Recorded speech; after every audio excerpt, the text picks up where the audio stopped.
The need to be who you are was the most difficult struggle. You have federal documents, you have state documents, and a lot of those documents start with the birth certificate. You also can change your driver license based on a passport. So if people were changing their passport and then using that to change their driver license, but then they had inconsistency with their birth certificate, then you have some documents that reflect one gender and documents that reflect a different gender, and that can expose that individual to discrimination. The military ID card, the photo was me.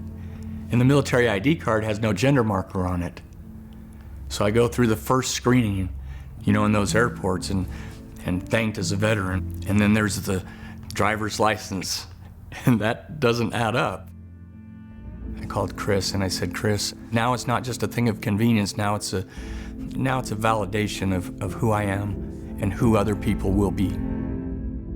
We thought that this was going to be a pretty routine name and gender change case. We didn't at the time anticipate that this would be the start of a constitutional challenge. The first half of that hearing was a tremendous praising of my military service, my career in special education, and then his tone changed and explained how he didn't have the jurisdiction or the ability or the willingness to grant a gender marker change, and I was in shock. Chris mentioned to me about an outstanding, amazing gentleman named Sean, and what could possibly be a combination of he and I to move forward to appeal this injustice. The whole process of getting my birth certificate change done was actually brought on in the attempts to adopt my stepchild. And I was told no, with so many excuses by the judge. Even if it's just that little marker, it matters, so that we're acknowledged for who we are in everything that we have, including our legal documentation. We had a judge saying that the law wasn't adequate, and we were saying it was, and that the overwhelming majority of judges in Utah had found that the law was adequate and that the court needed to establish uniformity among all of the courts in Utah.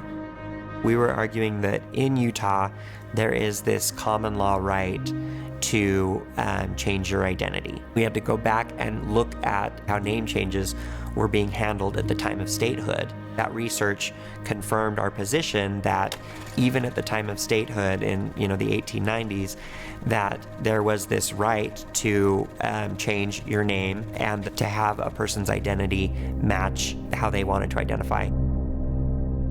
It took the court 3.5 years to decide the case. And when we had that meeting with the lawyer and they said, are you the people with the courage to go forward? It was made very clear to us that now the two of you aren't fighting just for yourself. A record number of bills to limit transgender rights have been introduced this year. Pennsylvania lawmakers have introduced a bill to ban transgender girls from competing on female school sports teams. Idaho paved the way for the wave of legislation targeting transgender student athletes. Arkansas passing a bill blocking gender-affirming care for trans youth. It just made the fight even more important. From the state's top court today on transgender rights, the Utah Supreme Court decided on an issue of gender identity and birth certificates. I wasn't celebrating. I was feeling lifted. It's one of the first published decisions in Utah that acknowledges transgender Utahns, that they have the right to self-identify and they have a right for the government to recognize and respect and dignify that identity. To our youth who are just trying to figure out who they are, you are loved, you are wanted, and you can be strong, and you can stand 10 feet tall, and we'll be here for you.